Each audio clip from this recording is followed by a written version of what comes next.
Naman sila gi-prepare nga video, di ka na siya mag-play. Sunod na po na siya nga Domingo. Tama-tama po nga nasa Padel Nuts. Yan ang Padel Nuts ako. Para ma-extend ang atong Father's Day. Pero ang ka ng mga tulad ito eh, ba't naman nagkita? Ang by God's grace. Buot ang dami. Sige, karon akong ihawag, iandam mo na itong kagalingon. Yan natin bisita kung sa mga missionary po na siya. Ikan sa kailanin.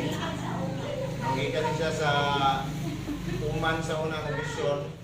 Yan imbalik po din sa Saudi Arabia sa Puroknesya. Yan ang karon nagdasal ganun sa para sa atong Ginoong misyon. Para sa atong tanan. Atong welcome si Coach Missionary to Abaka. Father Samboy Mawas. Amen.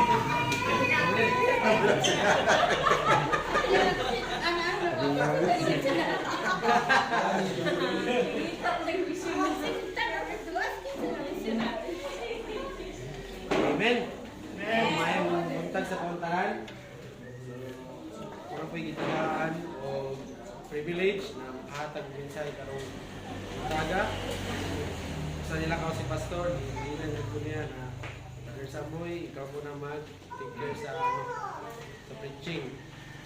So, ako sa buntag and hapon ako. Amen. So, buntag tanan.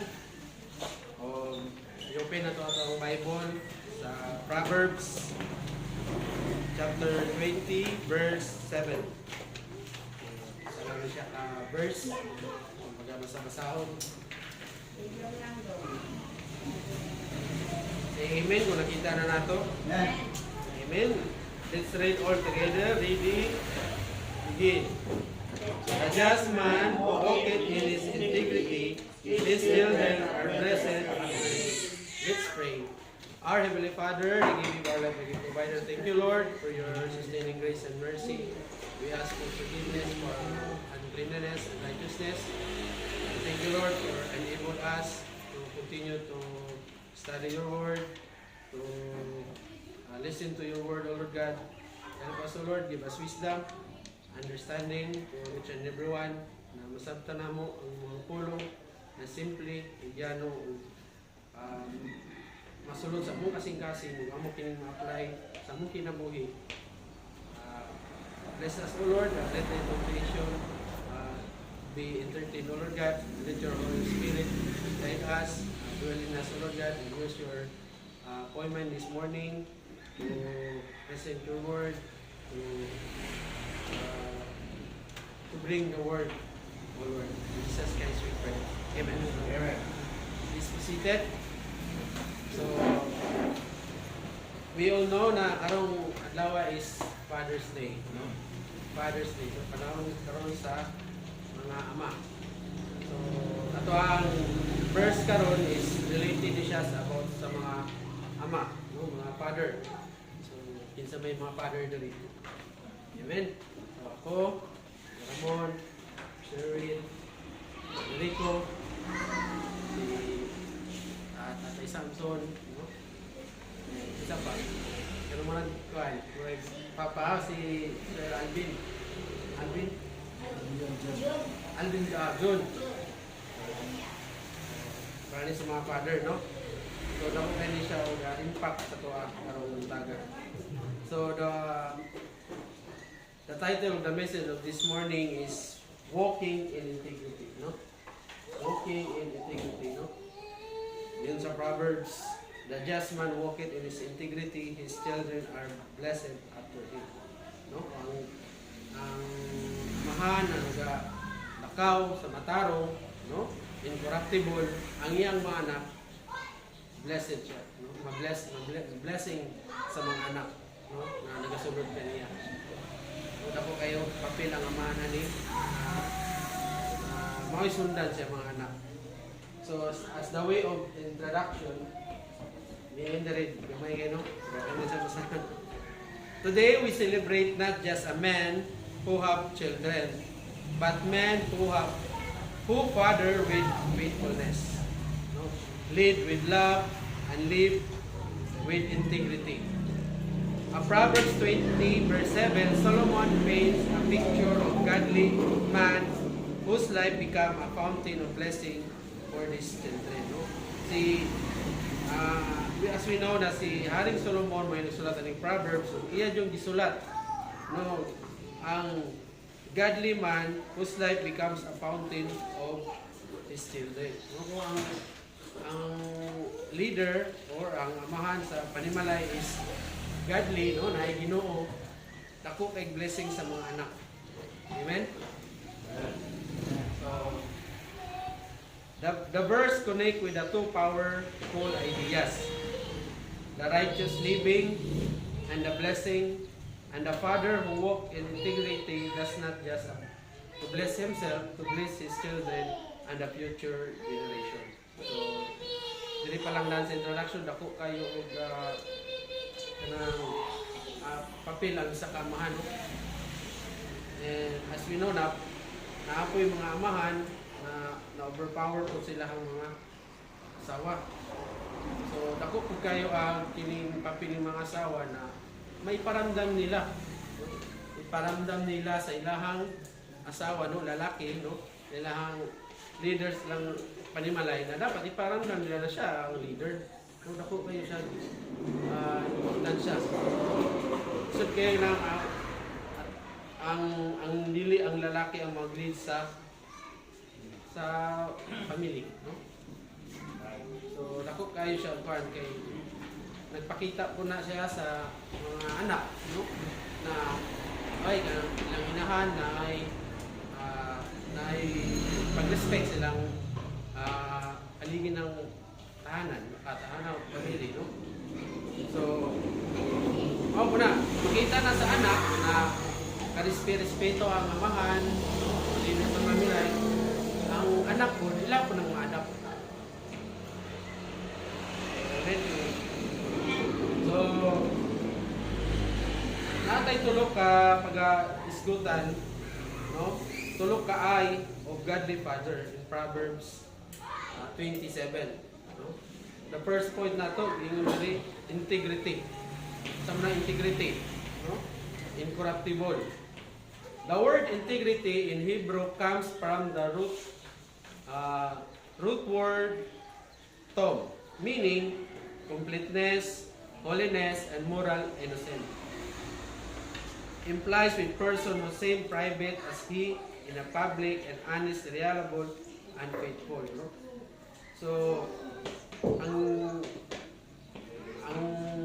father na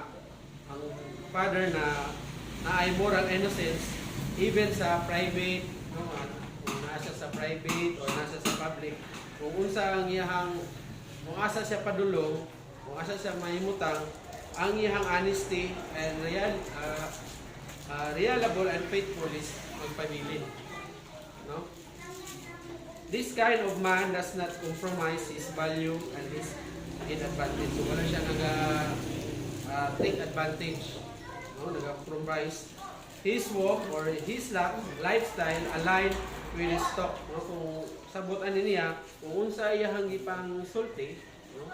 Kung unsa ang iyang isulti, iya ka ng pagabuhaton. Kung naam di mga tao na even sa isa ka grupo, pag natay mangita pa yung legit na source, no, na istorya, ay kinitong istorya, hindi siya maka. No? Sakto na ang iyang i-istorya. No? Nandiyo siya integrity, no? Nandiyo siya a man with word. A man of integrity is not just a perfect, but he's consistent and accountable. No? Consistent siya sa iyang panginabuhi, no? Iyang the way iyang life na matarong. Gingon din sa supporting verse nato sa Proverbs 10:9, gingon diri, he walketh uprightly, walketh surely. No? Kung naglakaw siya sa matarong, sure po na asa padulong iyang na direction ba, no? Kung tama iyang direction ng pag-aagihan, no? Is tama ko lang iyang padulungan, no? Same sa tuwa, mga father, no? Nako din kayo ng tao influence sa mga anak. Labi na ikaw na father is Kristiyano, no? Nakay kuan sa Ginoo, nakay relasyon sa Ginoo. Sa imong mga anak, automatic musulod yun na sa imo ha. Kaya makita man nila gawin ang living. So, ikaw yung pair na ko sa ako ang amahan, yung panahon na gagmay pa mi, wad yun na sila gasimba. No? Busy na sila sa ilang pangwarta, negosyo. Wad yun sila nag-inom sa mga anak. Tara anak, manimba ta. Kailangan ito mga tagtag time sa Ginoo. So, ito ang akong mother. Kamu rin panimba dito. Kay ako rin, manginabuhi ko diri. Kung sa may kauno ninyo, kung walay kuan. Maratan dito mag-negosyo. So, layo na din kayo sa ako karon na even na ako'y trabaho, gitagaan dyan ako panahon na makahatag ko panahon sa pagsimba. Mga po akong anak, ginaawag din ako na magsimba ta. No? Kay magdako, madala man na nila. No? Madala nila sa ilahang magkapamilya sila sunod. No? Madala nila na. Dili lang kung unsay lang namatan, mga mujube na to, kung unsay lang namatan, mga namatan, mo na ang ilahang ginasunod. So, ako kayo impact ang isa ka amahan na ang amahan ng godly. Isa pa sa to supporting verse diri in Psalm 15:2 gingon diri, he walketh uprightly and worketh righteousness and speaketh his truth in his heart. No? So, importante po kayo na the way po mo istorya sa ato ang natay buhian ba na mga istorya. No? Natay promise na istorya, dapat ato ka nang upili ato siyang tumalon para dili ta may mo backup sa mga anak nato. No?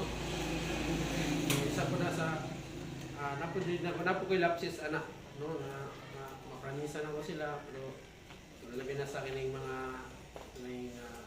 natay gamit paliton. So, wala pang manabot yun.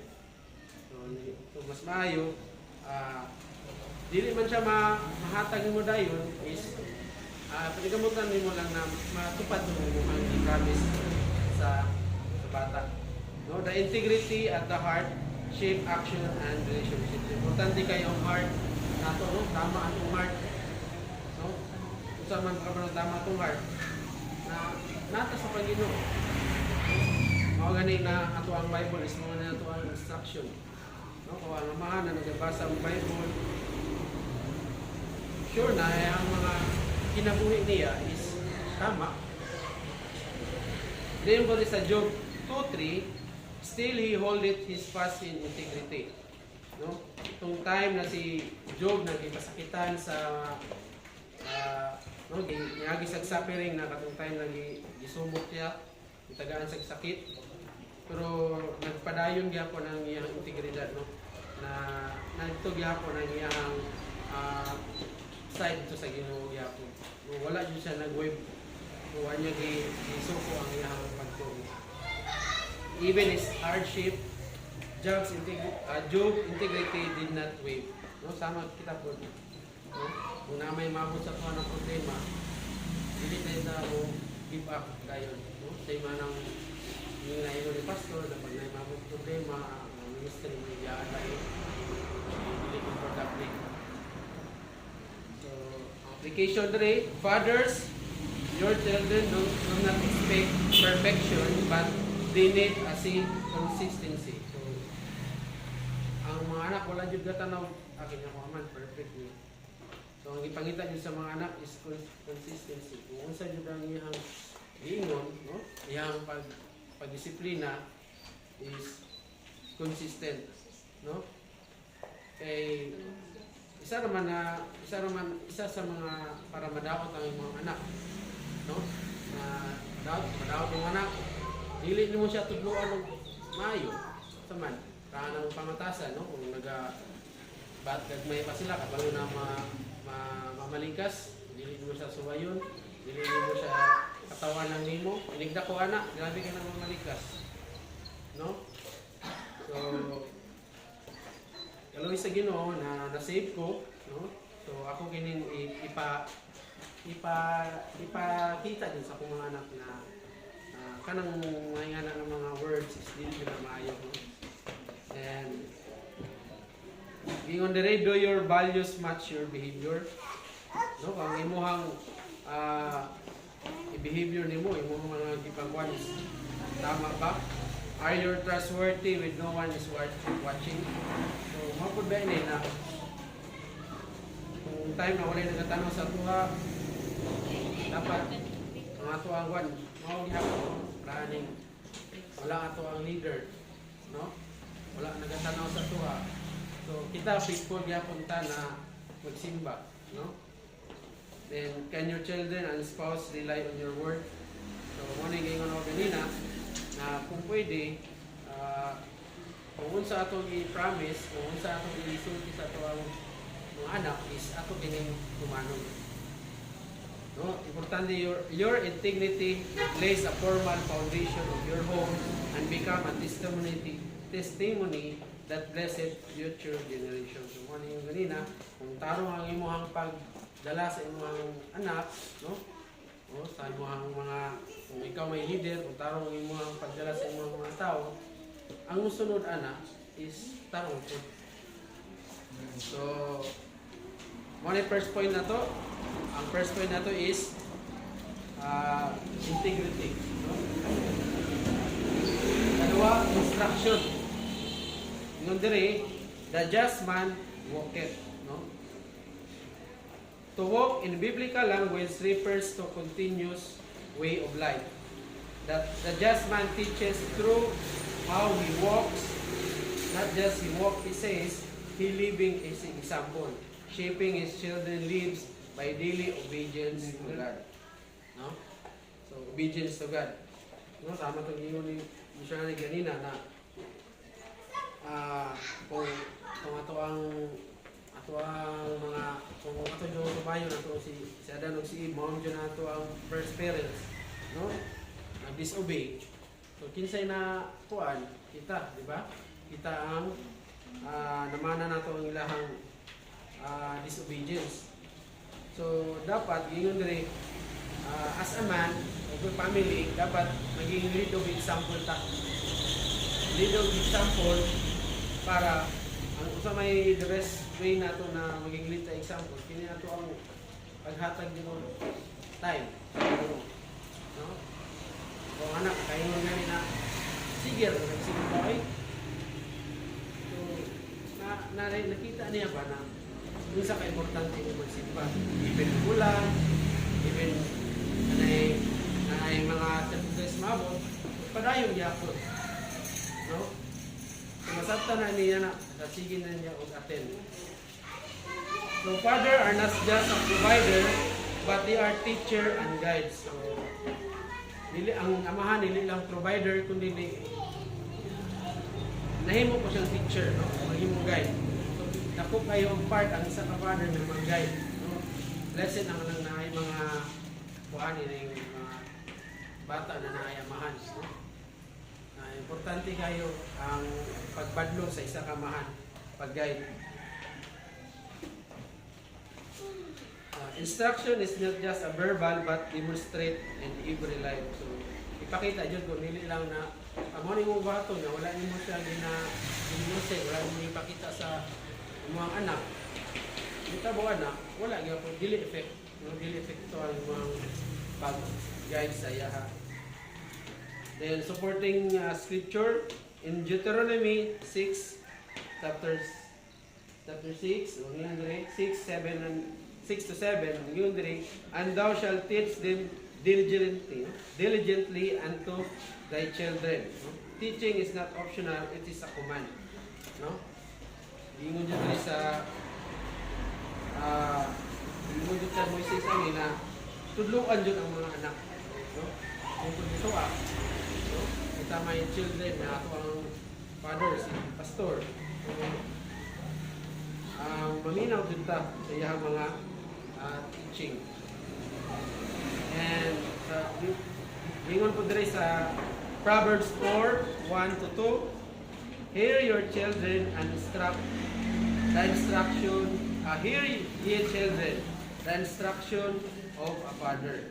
No? A wise father impart wisdom and insight the shape of his path. So, giunod din sa proverb na kamo mga anak, maminaw mo sa instruction sa inyong amahan. No? So, ako kayo kining impact kung ang bata na naay respeto sa magulang, itagaan dito. Asa importante kayo na masabtan nila. And Ephesians 6:4, bring them up into nurture and admonishing the Lord. Godly instruction includes both love and discipline. No? So kung amahan na walay relasyon sa Ginoo, so itulo niya about sa God. No?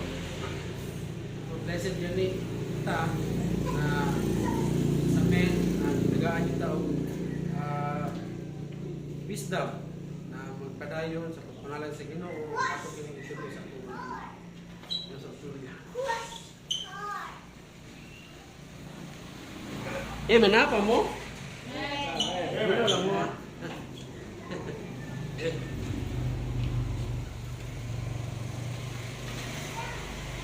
So, mga ito yung pinakaon na, no? Integrity. Yung ikaduha is instruction.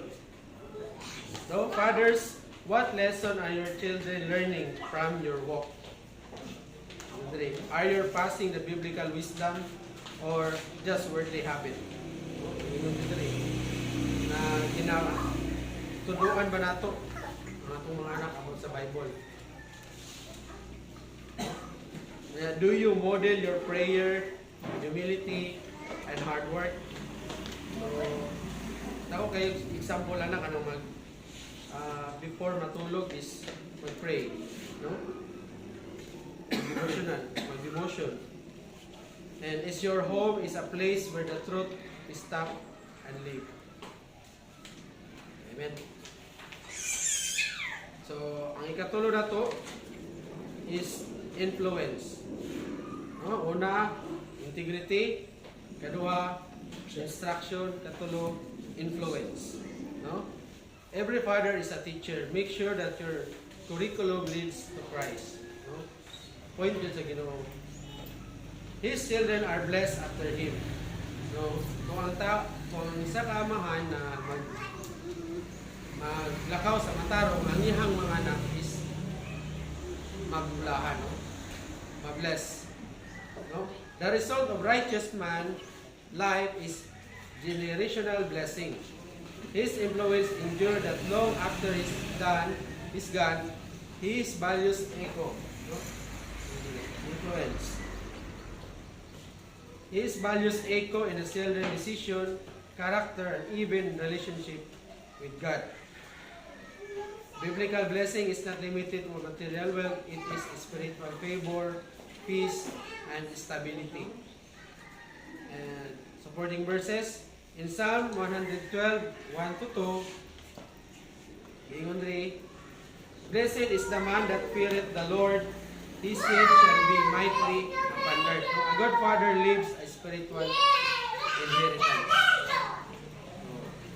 In Genesis 18:19, for I know him that I will command with his children and his household after him. Abraham obedience secured the God's promises for his generation. No, same kay Abraham. Kung time na nag-obey siya sa Ginoo, no, gituman niya ang sugod sa Ginoo na mato siya dito sa katong lugar, sa promised land. O ihatag niya ang mga promise. O karon na antod karon na atong na kuha ang promises na gihatag sa Ginoo. At basahon na nato ni ato ang Bible, no? I-base na to sa katong verse na to. Verse na to rin na the just man walketh in his integrity, children are blessed after him. So morning, blessing ang gihatag sa Ginoo. Sa Timothy 1:5, the unfriend faith which dwelt first my grandmother Louise and my mother Eunice. Timothy life was shaped by godly influence in the family. Same kasi Timothy, ang iyang family mo ay nag-influence sa iya ang iyang grandmother, ang iyang lula o iyang mother. No? Na iyang mother o iyang grandmother is follower ni Jesus Christ. No? Na-influensyahan siya. That's why ang iyang kinabuhi nagsunod. No? Same kay Apostle Paul. Your influence as a father is a greater than you know. What will your children remember about your faith? No? So, ingon diri, unsa daw imong ma-remember? No, sa imo, unsa imong ma-remember sa imong anak about your faith? Ini imong pag atod, no, pag dala nila sa adlaw sa simbahan, no? Are your priority shaping their view of God? Is your spiritual legacy something they will want to follow? No? Legacy. So, spiritual legacy. So, maging isa lang is maging faithful ta, no, as a leader sa family para ako mga anak is maging faithful po labi na sa pagpangalagad. Your influence can either lead your children towards God or away from Him. Choose today to be godly guide. Ingon nga nito rin na kung ikaw leader o isa ka leader sa panimalay, kung wala nagsentro imong kinabuhi sa Ginoo nya mo na nag-lead po na ang imong anak is wala po nag-lead pa doon sa Ginoo, di ba? Ano lang yun? For final application, integrity, be honest, no? Maging honest ta, no? Sa atong kinabuhi. Upright, no? Nasa tama, and wholehearted in your walk with God and family. So, unang points na to, integrity, be honest, be upright, and wholehearted in your walk with God. Kadua, instruction. Teach them your words and back up in your life. So, importante, yan ang teach, no? Yung kanina, natulungan natin ang mga bata, mga anak, na sa akong panginabuhi na kadua, influence, no? Your example will be outlive you. Build a legacy for worth following, no? Isa yun sa akin is be an example, no? Be an example. So, amen? Amen. Una, integrity. Kaduha, instruction. Katulo, influence. So, conclusion. Amen. So, a legacy worth living. No? In Proverbs 27, does not just describe a good man, it describes a great father. No? A man who walks in integrity leaves behind more than possession. He leaves principle, passion for God, and peace in the lives of his children. So, ang pagiging leader, wala lang na nagapakita o unsa imong wealth nimo, no? Unsa ka good provider, yung diri is imong tama imong principle, passion sa Ginoo, na kay good relation sa Ginoo, peace. And whether your father and stepfather, grandfather, or spiritual leader, today is a call to reflect God's heart, to live with conviction, to walk with integrity, and to love with purpose. And if you do not have an earthly father like this, take your heart, your heavenly Father is perfect, and He is example as father. No, katong mga bata na walay amahan, naman tayo amahan natin sa langit, no? Jesus Christ. So dito ta mangayo og kining wisdom sa iya, no? So, final challenge, walk the talk. Your life is loudest sermon. So, sama ni, itong testimony. No? Maayo atong testimony. So, walay, dili, maayo mo testimony, dili sayon na isundon dito sa mga anak. No? maayo ang testimony. No, like father, no? Like son. Bless your father with honor, patience to the children. Bless your father with honor, patience, and prayer, even he's still growing. So, ingon nyo diri is, mga anak, ang inyong mga father is i-honor dyan ninyo. No, dili nato siya supak-supakon, dili nato tagaan ng problema, dili nato ng awayon ba, no? Dili nato tagaan to siya pag-respect. No, and be prayer na tagaan ta og amahan, no? Ano na tanang natay amahan na godly, no? Na dili palahubog, no? Dili kuan ba nang dili bisyoso ba?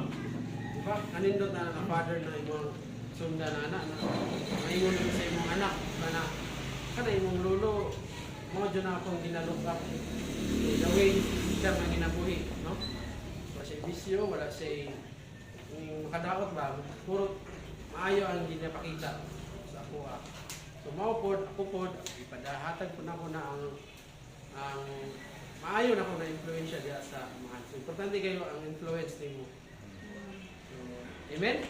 Amen. Let's pray. Our Heavenly Father, thank you Lord for your word, Lord God, na imong gihatag ka namo sa pag-celebrate ng Father's Day. Itagaan din mo Lord God, Lord guide.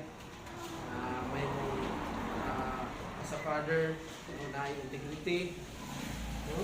Mahatag og instruction, o mahatag og good influence sa mga anak. And help us, O Lord, guide us, O Lord, always, alabi na sa paghatag na mo og instruction na mo sa mga na magiyahan minimo according sa imong will, Lord. Lord, we ask this in the name of our Lord and Savior, Lord Jesus Christ, we pray. Amen.